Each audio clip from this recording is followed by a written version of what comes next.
time. You guys ready? I think our mics are off. Yeah, I just kicked them on.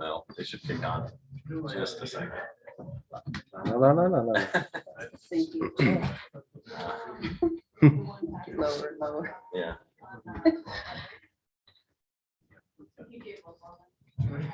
All right, let's go ahead and get started. I'm Chairman Thomas. I'd like to welcome everybody out to the September 1st, 2020 North Ogden City Planning Commission. We'll begin our meeting by an invocation or thought from, who'd like to volunteer? Commissioner Webb is absent. Commissioner Barker, would you give us the invocation? Sure. And then following Commissioner Barker, we'll have Commissioner Lunt lead us in the Pledge of Allegiance. Father, I know this time the beginning of this planning commission meeting, we're grateful we're able to be here, be able to discuss the businesses going on in the city when the things that need to take care of, and ask my bless us that we'll be able to keep in mind who we represent, those things that need to be done, and we'll be able to do them in a way that will benefit the city as a whole, and those people who have things they want to say to be able to do so in a way that is clear and precise, as they say, Jesus Christ, amen. Amen. I pledge allegiance to the flag of the United States of America and to the republic for which it stands, one nation under God, indivisible, with liberty and justice for all.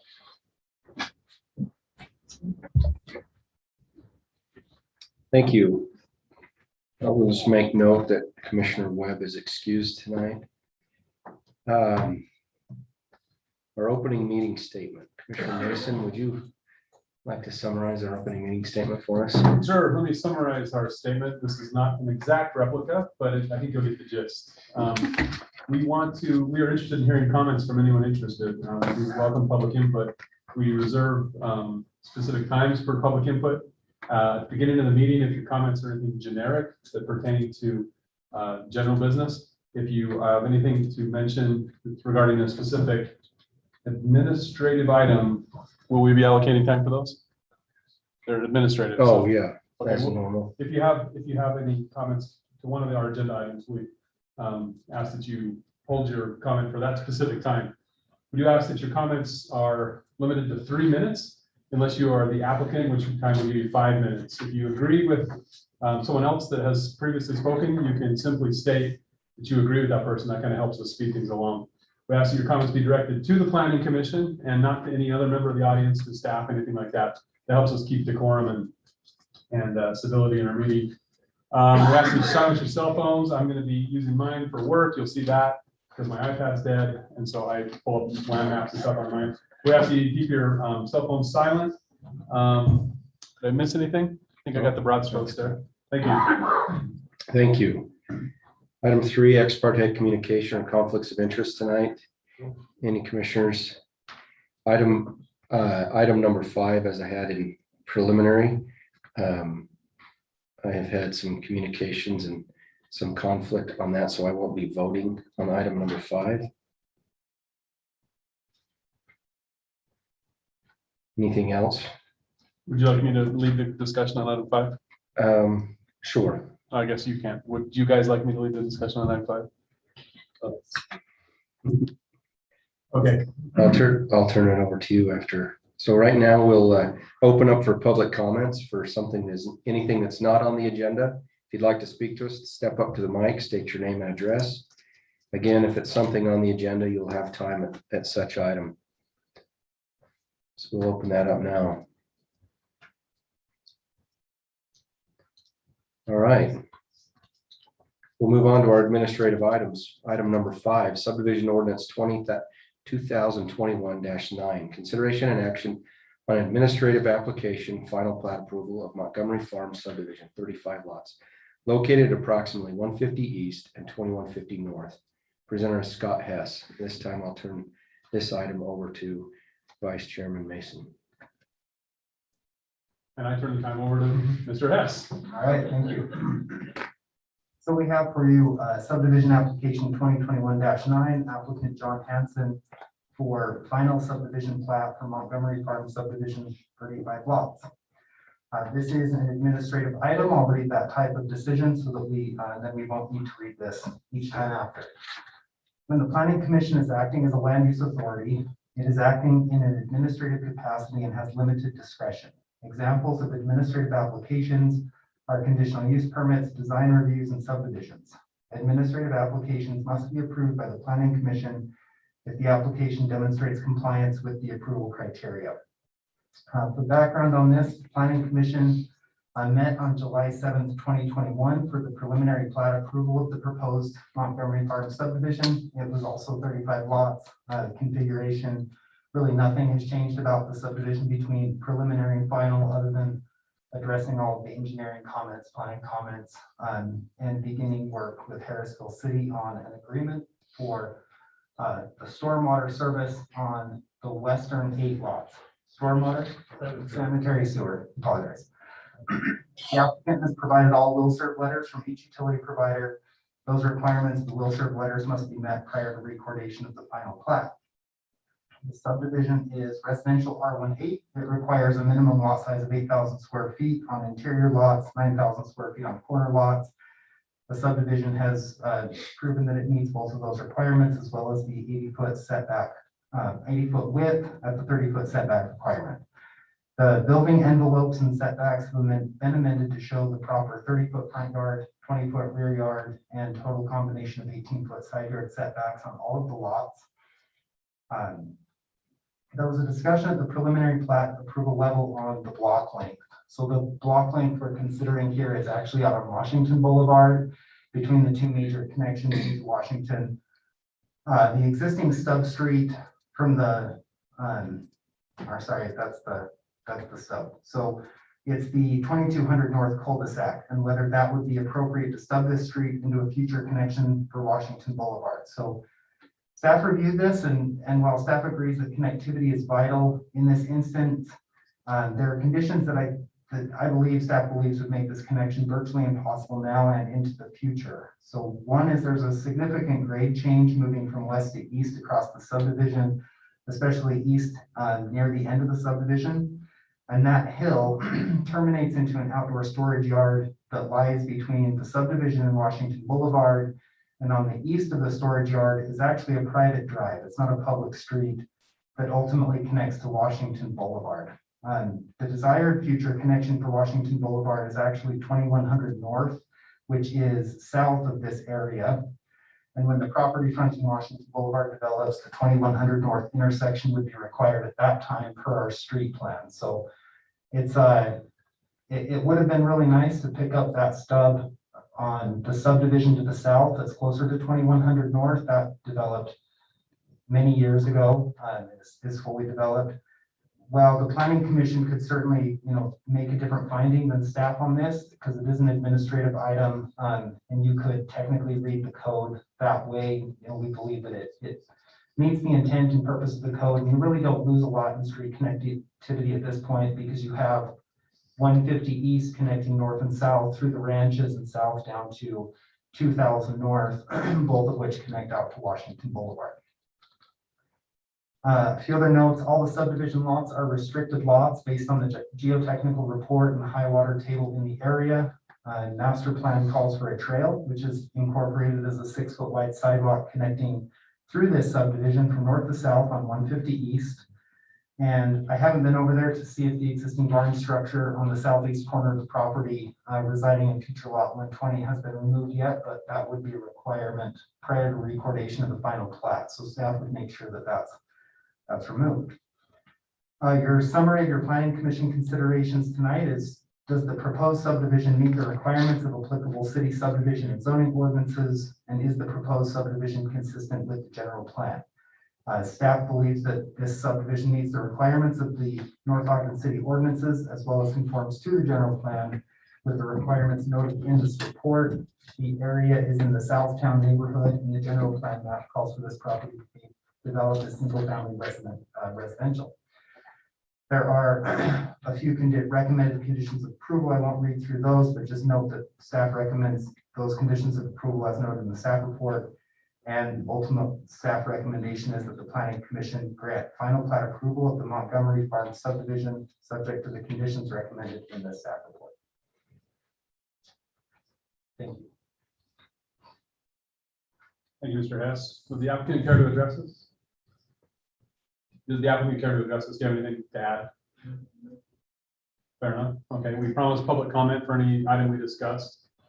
Public have anything to share on this? Going once, going twice. Hope everyone can hear me. I know I don't have a microphone. Oh, we can hear you. Okay. Okay, given that there doesn't seem to be public interest on this, I'd open this up to discussion among the command or planning commission members. I'd also entertain a motion.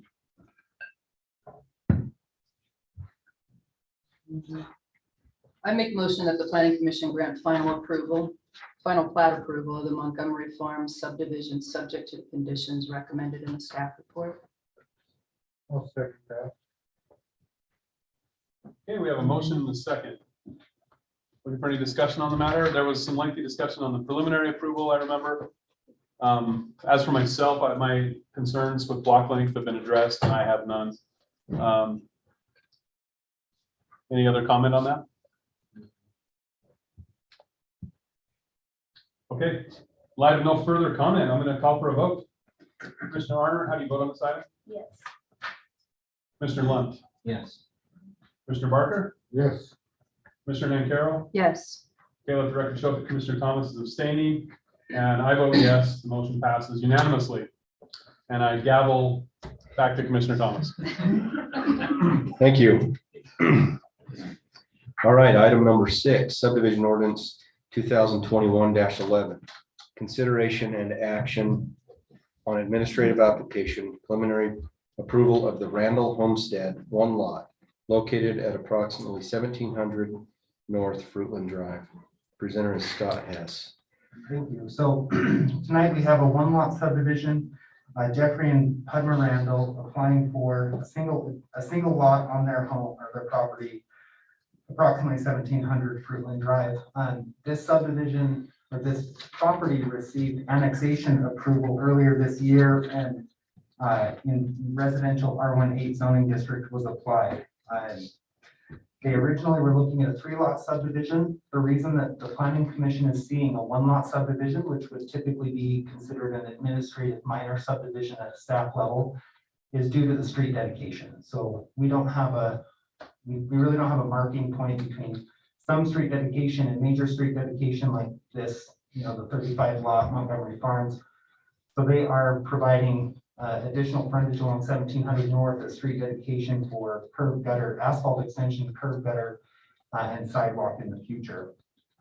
This subdivision went through essentially the minor subdivision review process. It had a mini technical review committee meeting, which was city engineer Warren Gardner and myself on the phone with the applicant. And then we also met on site with the applicant to talk through a handful of existing issues. A couple of things of note here is there are 2 existing structures on the lot. So there's a small chicken coop and a gardening shed. And both of these are slightly taller than 10 feet, but not taller than 11 feet, which is important because that's the number where the amount of setback changes significantly. It goes from 3 feet to 5, and then if it's taller than 15 feet, it jumps again. So these two existing structures are approximately 2 feet away from the property line, which was legal in the Weber County zone when those structures were constructed.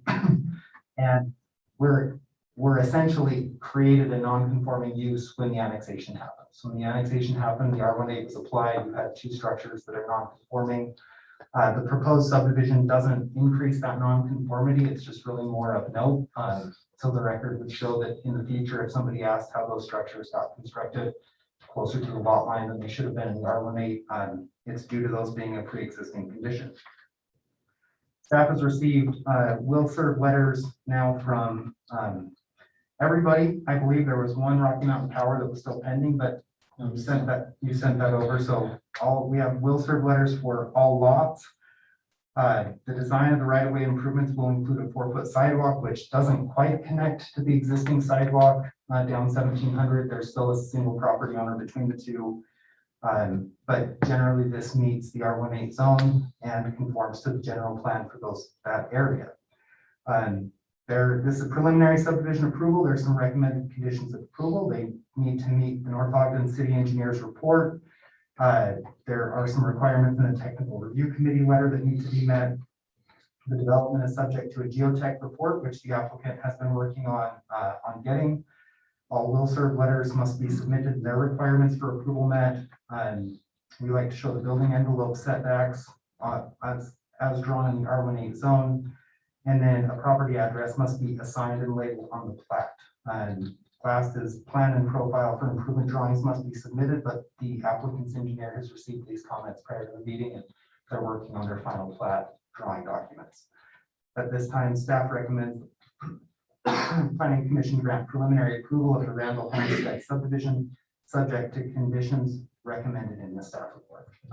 Scott, would you mind repeating for me? I was looking at the map while you were speaking for some of that. I missed the abutting zones. So the abutting zones, there's no more unincorporated. Look, there may be just to the west, one more tiny piece of unincorporated, but the remainder is all essentially R18. R18 is around it. Thank you. No, that's not true. Is it already? Oh, To the north of us is unincorporated. I'll let the applicant address it because he knows where he lives and I. Okay. My concern being, so you can tailor your remarks, but it's just, I wouldn't want to drop a R18 zone inside of a bunch of RE20s. So, right. That has already happened. That's already happened though. So when the annexation was done and the annexation was completed and approved, prior to my getting here, it was earlier this year. It's annexation 2021-01, so it's early this year. The R18 zone was already applied. So the R18 is currently annexed, Okay. approved through Weber County This as isn't in the a zone. city. It's not a zone change, so we're Got it. applying the R18 to it. Yep. No subdivision. Correct. I don't know if you may have made that comment at the time of the annexation, but planning commission ultimately recommended R18. Sorry, I messed up the scope of it, so that's not a valid question. Okay. All right. Okay, well, thank you. Would the applicant like to address us? No, other than just to mention the property just to the north of ours. If you are addressing us, you have to come up to the mic. State your name, please, just so it can go on record. Jeffrey Randall. The property just to the north of ours is also unincorporated Weber County. And then there's a one property to the west of us that's unincorporated. And then west of that is North Ogden City again. Okay, thank you. Is there any public that would like to speak on this item?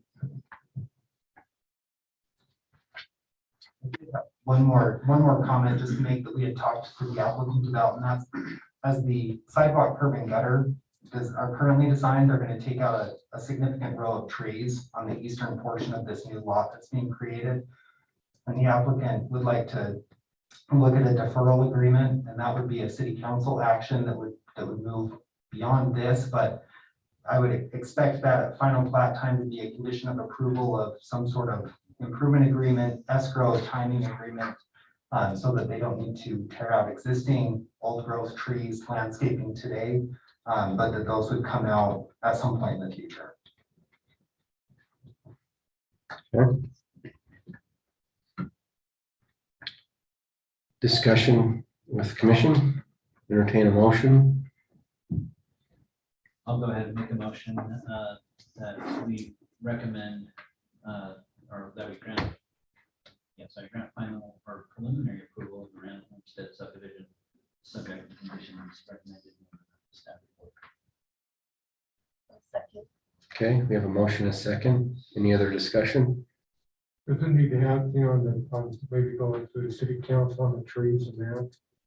Modification there, so I can completely understand that. The deferral agreement? The deferral agreement. Yeah, I think the deferral agreement has to be approved by council. That would be something they would We apply don't even for. have it in the motion. No. No, we approve it, it's required, then they would have to apply for a deferral from city council. Right, no other discussion? Commissioner Lund, Yes. Commissioner Nancarrow, Yes. Commissioner Barker, Yes. Commissioner Mason, Yes. Commissioner Arner, Yes. and I vote yes.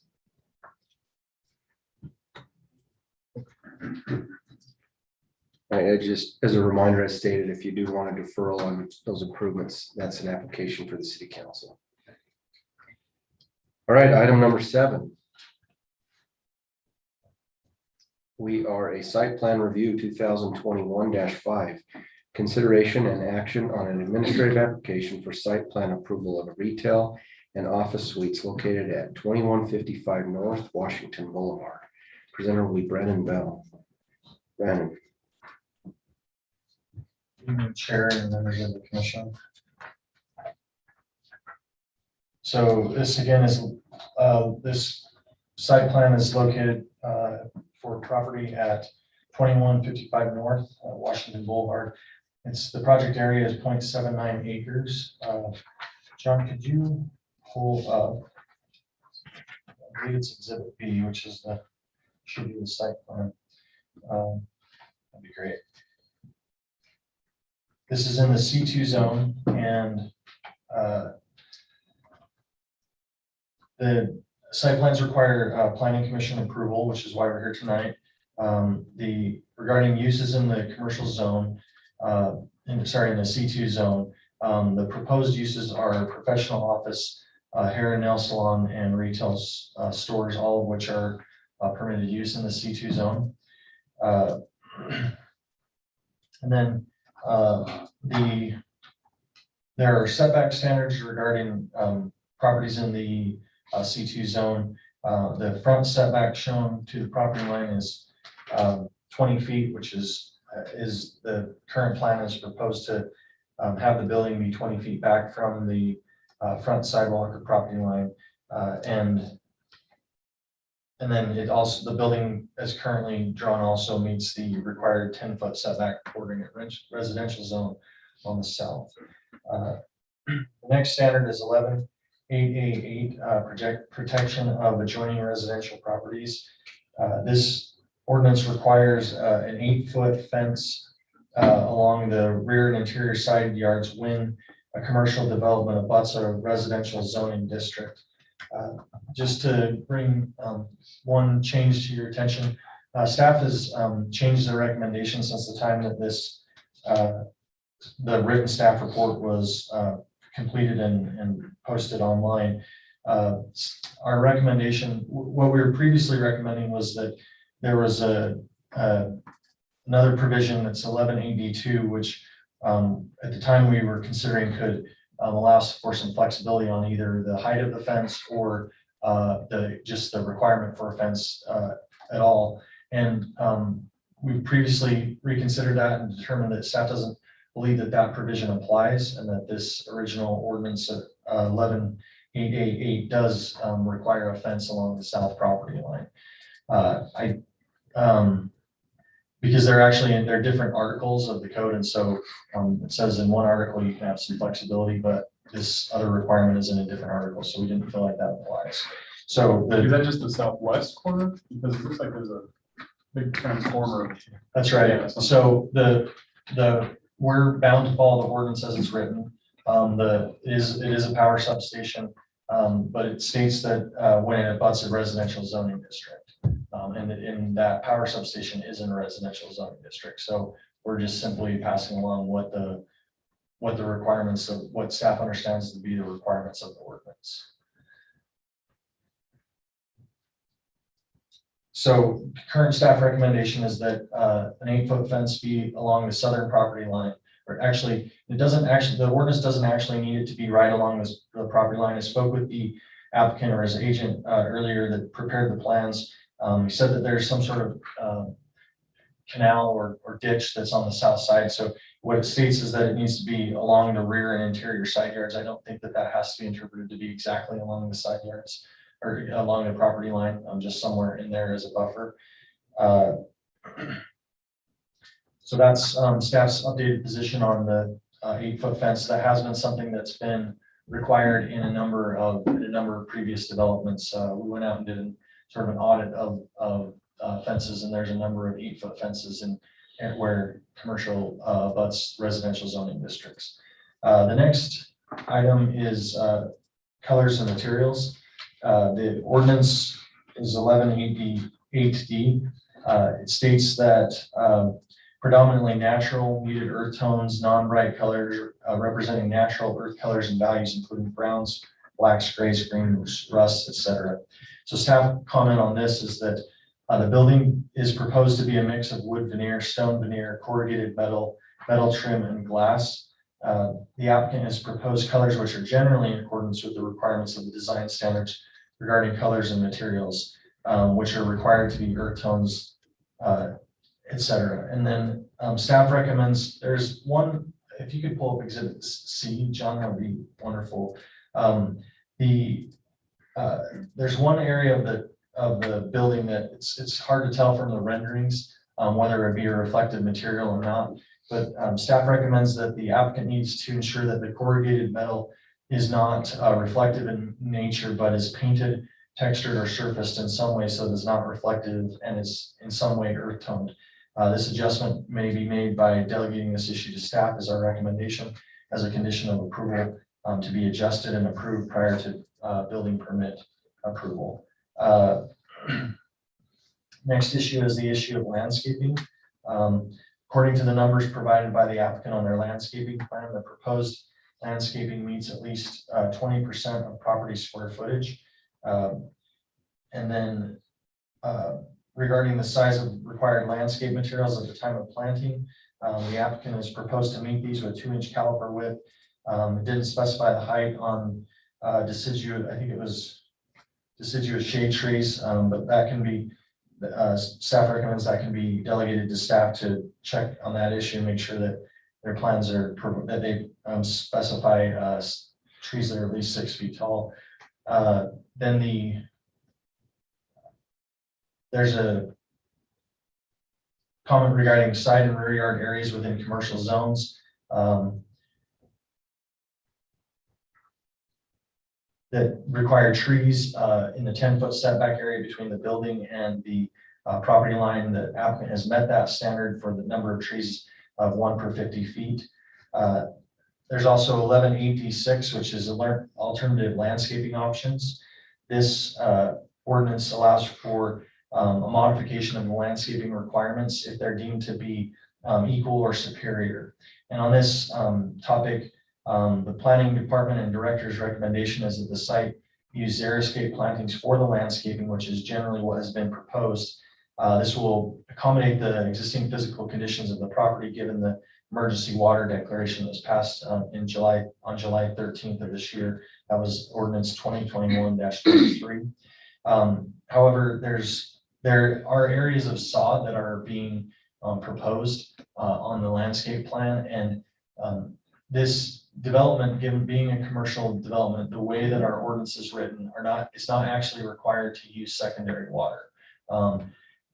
But given that emergency, other than the emergency water declaration, you're not currently allowed in the city to use culinary water for sod. So staff is recommending as a way to meet this requirement that they remove the sod on the landscape plan, and then that they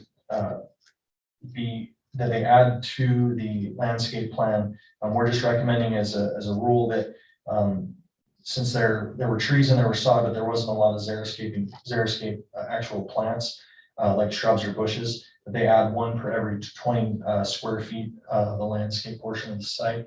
That's not a requirement of ordinance, but since there weren't these put on the plat in order to have it be considered equal or superior to staff's opinion, we need to provide some shrubs or bushes in order to allow that this xeriscape plan.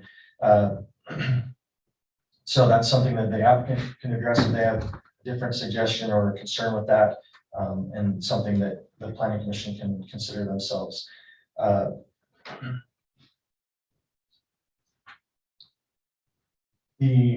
Regarding the parking lot landscaping, this requirement is essentially, it's not applicable because it's at least the interior landscape area portion of it is not applicable because there's only one aisle deep for the parking. However, they do meet the number of required trees for parking lot landscaping. And then they also meet the required amount of parking for the site plan. It states in the staff report that there's a proposed nail and hair salon, an office suite, and a retail store, which are 1091 square feet each. One update to that, there's actually 2 retail stores being proposed. However, that was just a typo. The rest of the statement is accurate, that the planning director, there's not a specific requirement for retail, but this would leave with, after you meet the requirements for the nail and hair salon and the office suite, that leaves, I believe these 29 spaces for the retail. So that'd be 15 stalls each for those 1,000 square foot pads approximately. And so staff is of the opinion that that is sufficient for the parking for these building pads. Then the other, there's also an issue on the trash enclosures. Our ordinance requires that the contents of trash trash enclosures be constructed such that the trash is not visible from a height of 5 feet above grade any abutting street or property. And so it essentially requires a 5-foot gate that's solid, constructed solid or ornamental pierced masonry walls, and then the gate needs to conceal those contents as well per the ordinance. It says that gates need to be solid or baffled, equal in height to the enclosure, and equipped with latches to ensure closure when non-use. We didn't receive a detail for the construction of the site of the trash enclosure, and so staff is recommending that that can be delegated to staff to let the applicant submit that design and be reviewed to meet the ordinance by staff. And then one clarification on that is that the recommendation is that a design for the trash enclosure that meets the ordinance in the same location as shown on the plan would need to be submitted, approved, constructed, and given building department approval prior to C of O on the building. Certificate of occupancy. Then finally, there have been no sign materials provided. That's something that can be done by staff just as part of our typical sign permit approval, which is reviewed by staff through the planning and building departments. And so the one clarification or one update is what I've stated about staff is of the opinion that the 8-foot requirement is in effect because it does border a residential zoning district. I would state that state requirement is that we're supposed to give applicants 5 days notice prior to the meeting on recommendations and requirements. We did not meet that on this. And so our suggestion is, and when we spoke to I don't know, the designer for the project today, he said that they wanted to keep it on the meeting. But what we proposed is that if they have concerns with the 8-foot requirement, that the site plan as a whole can be considered tonight. But if the specific issue wanted to be delayed on whether the fence is required or not, to give them adequate time to respond or address that issue, that you can, if you wanted to, if you decide that you want to approve it, you could approve the site plan generally, but just delegate that be addressed on the next meeting. That shouldn't really give them the specific issue of the 8-foot fence. Shouldn't give them any holdups or delays and other issues with the site, including building permit, things like that. So I think that covers all my comments, and the recommended conditions of approval have been stated, but are also with the one adjustment are in the written version of the staff report. So I know that's a lot of information. Do you have questions for me?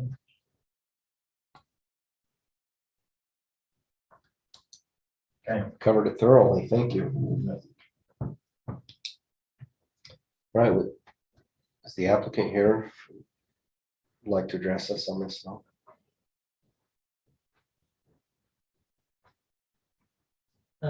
Ryan Griffiths, Beachwalker Architects. I think our only, first of all, I want to say thanks to both Brandon and Scott for their help getting us here, but our only concern is that 8-foot fence. I've only had the opportunity to read well, I've had the opportunity, but I've only taken the opportunity to read through this article just today. And it seems to me like 11.8D2, which defines the scope for the rest of this article, should cover 11.8D. What's the next one? The one that requires it. So we would like a little extra time to look into that. Our concern is that on that southern property line, there is a ditch. And in order to accommodate that ditch, we have, and to keep the volume of the ditch the same and make sure that we're not affecting that ditch in any way, especially since half of it's on our property and half of it's on the substation property. We have provided a retaining wall right underneath the 5-foot sidewalk that goes along the back of the building for service. So our only options there are to put the fence in the ditch or put an 8-foot fence 5 feet away from the back of our building, which is going to cause all sorts of snow and debris issues and things that we honestly feel like an 8-foot vinyl fence is not going to look any better than the stuff on the back of our building. But I think that's really our only concern. The only other one that I can think of is I'm not sure the power substation would think it advantageous to have 4 trees built right up against their power substation. I don't know if we want to keep those in or not. If we want to keep them in, we'll plant them in that kind of that ditch area, but I don't know if that's the best idea. Those are my only concerns. Other than that, we're happy to take care of the xeriscape and provide more bushes. Our owner actually wants a very thorough landscaping job done. Values greatly the appearance of his property. So, Have you looked at simply piping that ditch past you, so well, it's not cause the nuisance it's going to be? we did think about that, but in order to do that, we'd have to contact the property owner to the south and try and work out something for us to do that. Does that make sense? We have to go through a big, long process in order to try and pipe that ditch. Is that property owner entirely the substation, or is there a residential? And I noticed on the map, it's hard to see where the lines are, but there's some kind of a barn or house or something on that southwest corner back there. All I know is that directly south of our property line right there is the substation. But you don't know how far it goes. Yeah, I don't know how far back it goes. And honestly, the ditch doesn't go all the way back either. So if it was a matter of, hey, let's find out where the end of the substation is and the end of the ditch is, and we provide fencing from there, that may Well, I'm be. sure it wouldn't be a big deal if you want to pipe it. I mean, if we don't have the authority to say, no, you don't have to do a fence. That's the code is what it is. But, to give you more room to do those things, I'm sure there's not an issue of saying, well, you just pipe the ditch and have the southern edge of the pipe on the property line, just if it's an issue of getting with the power company and saying, hey, we want to continue this down. I don't know if their fence, I'm assuming their fence isn't on their property line either, if the ditch is the property line. So, Yeah, no, I think it just goes right directly around their substation. yeah. So, I mean, just something worth looking at if that is the issue. Like I said, we don't have the ability to, Sure. if we need to make an adjustment to the ordinance for fencing, that would have to be another agenda item and a long process, but Yes. No, we'll continue to work with Scott and Brandon. okay. Get through those Or issues. rezone on the property. Yeah, well, Except for it's not our property. getting the power company to rezone It their doesn't property. look like there's any residential structures that were Yeah, surrounding the farm. I know we're not in our discussion, but I hate the idea of a fence there, but I feel it's Commissioner Thomas that I don't have the authority to grant it. Sure. So I think it adds no value.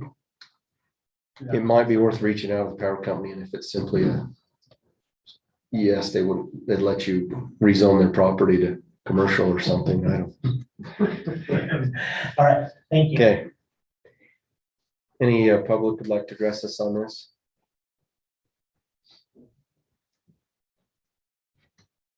Hey there, JD Delpas, 734 East, 2700 North. On this, I'm just wondering, and I understand that there might be some things that are outside of our control because of the ordinance. It just seems like the applicant is being really good to us in the sense that they want to xeriscape the entire project. And if there is any way, even though it might take a little bit of work to give an exception on the height of that fence, it seems like it might make sense. The only reason I say that is because it's considered residential to the south, but realistically, I don't see how a power substation will ever change from what that is. And so I don't know if maybe as a way to kind of help them out, we can make that requirement a little bit lower, but I do understand that would take a little extra work. Thanks. Thank you. Anyone else? Applicant has opportunity to rebuttal. I'm sure there's nothing. I don't have anything. Okay, thank you. I do have a question for the applicant, if you wouldn't mind. So is there, do you currently have, would you like to come back up or? I can come back, Okay, yeah. sorry, I should ask this when you were up here. That's okay. Do you currently have a plan for enclosed trash and or Yes, are you willing to work with staff? absolutely.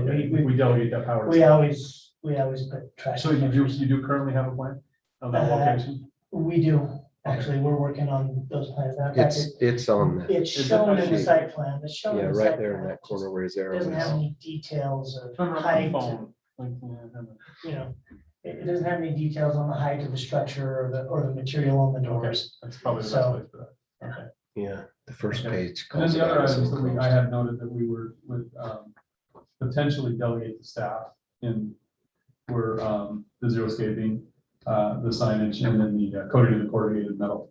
Any concerns there at all? No. Okay, thank you. Thank you. It's real quick, this is basically the reference, those are the updated recommendations. Commissioners, any other discussion? Because of this, I guess, unique circumstance with the fence up against the substation, is this an item that would be eligible for the applicant to request a variance? Or it doesn't meet that requirement?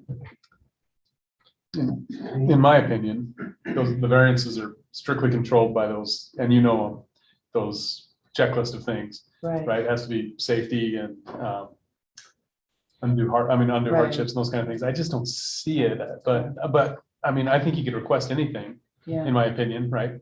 I just couldn't, I wouldn't put a bet on that though, that variance would be granted. Right. In my opinion. yeah. Do we have to have, we don't have to have Utah Power and Light's permission to rezone their property, do we? If it's in the general plan to be commercial? No, and I'm not sure if that, I think the general plan for that area is mixed residential in most of that. You've got, to the south of this project is an existing townhome property that's a T-shaped townhome just north of the cannery.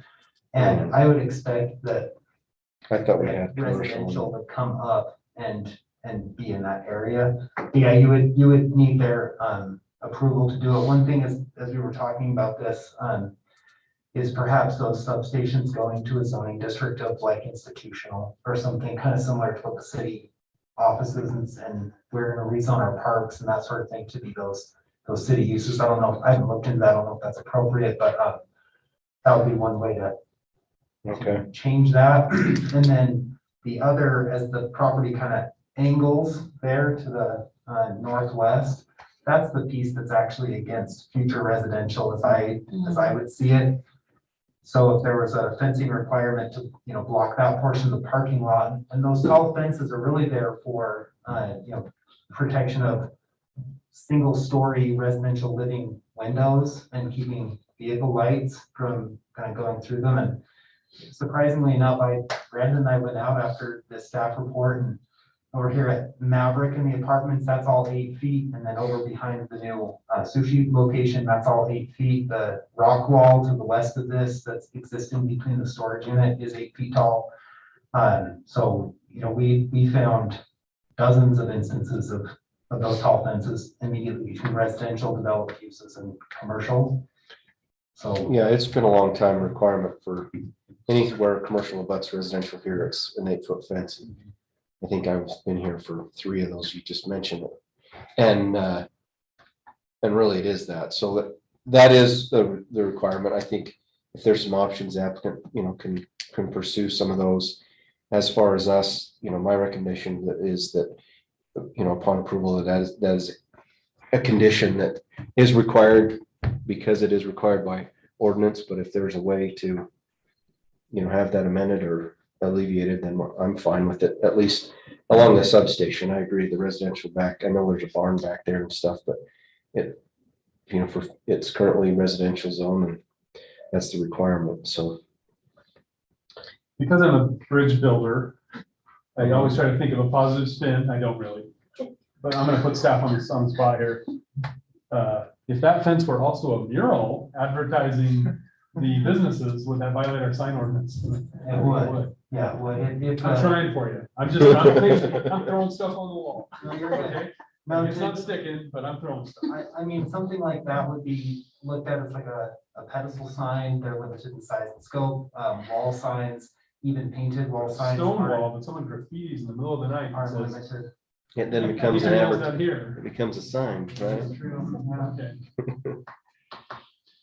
So there was a suggestion, I think by Mr. Bell, that perhaps we should allow this project to move forward, but maybe delay a decision on this 8-foot fence, or I'm almost of the opinion like we go ahead with what the requirement is right now, and then the applicant could come back at a later time and amend it.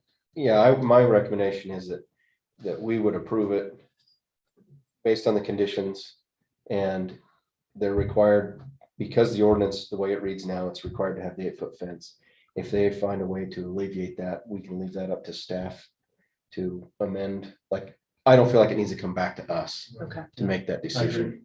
If they have a way to amend it and make it work, then I'm okay with just simply like the other issues that staff will continue to work out with on the recommendations. I don't feel like it needs to come back to us. And I don't want an 8-foot fence right up to the edge of Washington Boulevard, but That's an interesting thing. I don't think I can support an 8-foot fence going all the way to Washington Boulevard. It wouldn't be permitted, so it'd have to be 3.5 feet for the front yard setback distance, and then it would go up to 8 feet. And the example of that is Maverick again, Yeah. has a short stretch of fence in the front yard required setback, and then it goes up. That one is perceived less than 8 feet tall because the fence is located at the bottom of the bottom of the the hill. grade of Maverick was either built up, or the existing grade of whatever commercial site was there first was built up, but that's how their fence is shaped. Well, commissioners, given that we've enforced this on other commercial in the area, I just don't see a way around it. I think that we're required to enforce this fence, even though I dislike it. I really dislike it in this use. I think it serves no purpose. But it does level the playing field with the rest of the commercial development that's gone on there, right? They've all had to do it. So I think I'm in support of us approving or siding with the staff and enforcing the 8-foot requirement. Against my gut telling me it's the wrong place for a fence. So if I could just make a comment, if you do make a motion approving it, then I just request that you include in the motion the point about meeting the fence being reduced in height through the front side. Up to Washington. Yeah. Chairman Thompson, prepared to make a motion. Spit it out. Yeah, I propose we approve the item SPR 2021-05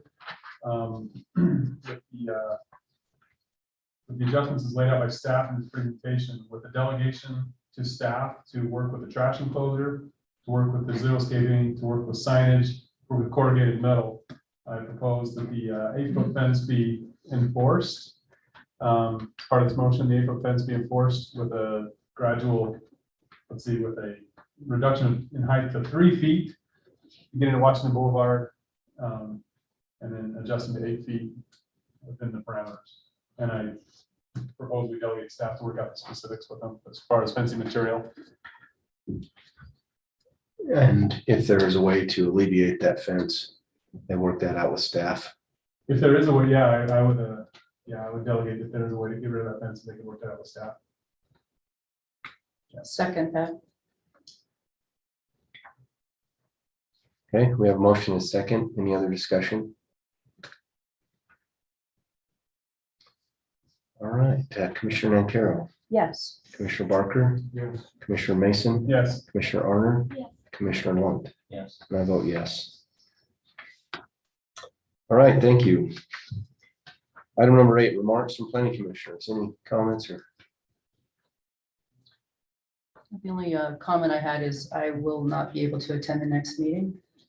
Oh, same with me as well. Well, Just want to ensure we have a quorum. we're gonna have a, we're just gonna pass then. We can't do that, I guess. That's right. The woman. Lunch bins. Okay. Anything else? I'm interested, and I hope this is coming from our planning director, but I'm interested, I was unable to attend the meeting with the general plan committee. I was interested how that went. I think a little small report. It was a good update. Thanks. Well, with that, we'll turn it over to Scott. Yeah, John will just pull up, we got like a 45 slide presentation on. I'm really grateful for that. That's gonna have to go on the future agenda item. Sorry. Moving on, remarks from the city manager. No, I'll give you a brief overview. I think that the meeting went very well. We had attendance from about half of the general plan advisory committee, which I think is 11 or 12 people strong. And then at one point, 4 of the planning commission members were able to attend, and then we had some members of the public, those who have existing projects, properties that are surrounding and near some of those existing rezones that are tabled, and had a really healthy discussion with everybody, and then invited everyone up to the maps to make comments. There weren't a ton of, I was hoping for more comments written on the maps, but I think the discussion was very good, and it helped move things forward in a direction that we're gonna have a land use map that comes in front of the planning commission and the city council sooner than later, I would say. My goal for this is fast tracked would be before the end of the year, probably realistically is an adoptable map within 6 months. If that's, if we can actually get everybody on the same page of what we're doing, but it was really good. I felt like that was a healthy discussion and a good way to roll the work that the general plan advisory committee has done into kind of the planning commission's realm. Any other comments from planning commission members who are there? No, I think, being heavily involved in the last time we did the update, we had several charrettes and things involving the public, and much like this meeting we had is where it directly impacts somebody that's specifically doing something now at this time. They pay attention and are involved, and otherwise it's, when I want to do something, I'll come in and find out you changed it. So, And along that same lines, I just wanted to point your attention to the North Ogden City Code, or sorry, North Ogden City website. Under departments planning, we have a bar out there that has the sections 1 through 4 of the new code amendments, the chapter 11, chapter 12 code amendments. And I think Katie already put that on the city's Facebook page. We're gonna probably do a connection article about it, and then blast it on Facebook again, just so the public's been made aware of that. And if we, we're not gonna see it in 2 weeks, I guess maybe on the 15th, we'll see that public hearing for the actual code update hearing, but that's another thing that we need to move forward. And there's some other pending code changes and amendments coming. We've got one direction from city council on fencing in the Clearview Triangle, and then the sensitive lands ordinance is being discussed by city council next week at their work session, after some comments from those landowners up on the hill. So we're gonna have a whole slew of general plan and code changes coming through the planning commission coming up. That's Okay. all I have. okay, thank you. Brandon, do you have anything? Thanks. John, Scott took all my highlights, which is get reading, love it, live it, learn it. But we do think it's going to be a great improvement for the city. You know, a lot of work's gone into it. We've taken a lot of feedback over the meetings from this group over the past several years in implementing or putting this together, but it needs to be something that this group's heavily involved in, including like the general plan, open houses that we'll have and things. So thank you so much for your efforts in helping get the code right, get applications right, and generally making the city a good spot. So thank you. Thank you. Has there been any update or discussion on what the future of the recycling program is in the city? So the council looked at it and it was essentially still too expensive. So what they did is they put more money into putting more recycling bins over by the old public works site, and are looking at potentially moving those into a few other locations in the city, although that's a little harder because over there we have cameras, and so when we find people dumping stuff they shouldn't, we're able to track them down and remind them that those are recycling bins. But we're to the point now, we start out 1 pickup a week over there, and I think we're doing 3 a week with 2 dumpsters instead of just 1. So it's being heavily used over there. Okay, great. Well, considering how much recycling was being done when it was curbside, it's not heavily used. Like 3 dumpsters 3 times a week compared to all the recycling that was happening, like.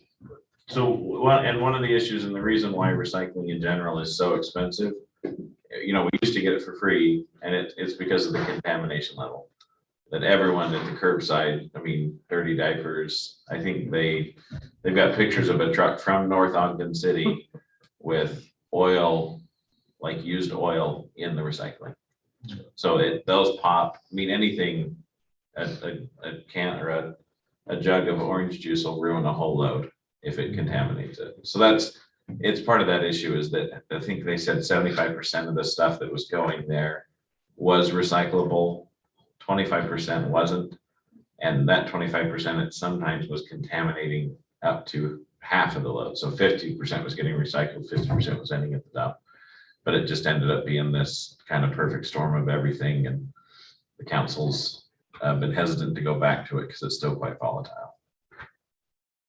I would, Encourage them to do it. well, yeah, I would, but I would encourage them, that money to be spent rather than, I mean, great that they're put, in my opinion, this is one resident's opinion, okay? But my opinion would be that they, rather than put a lot of money into facilities at the green waste pit or something, which the money go into education, right? That we run some campaigns and educate the public, because I think most people don't want to contaminate, Yeah. right? They recycle for good reasons and stuff. I would encourage them.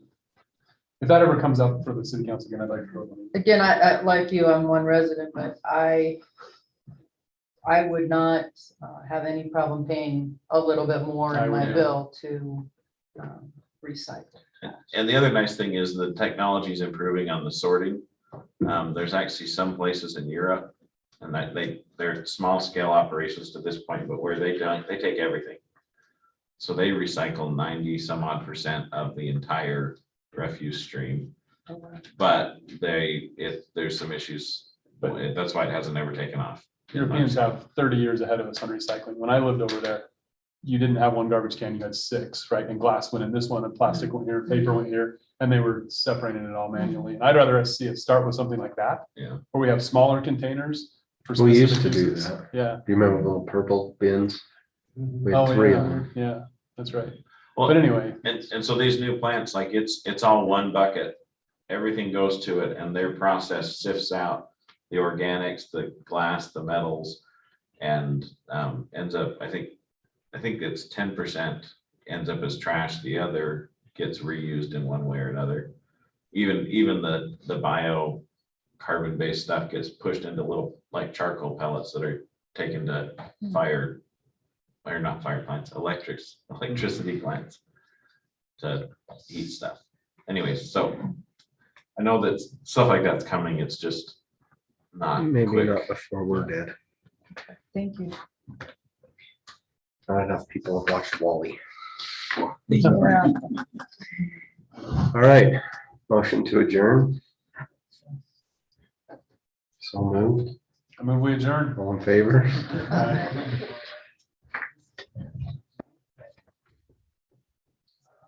Uh,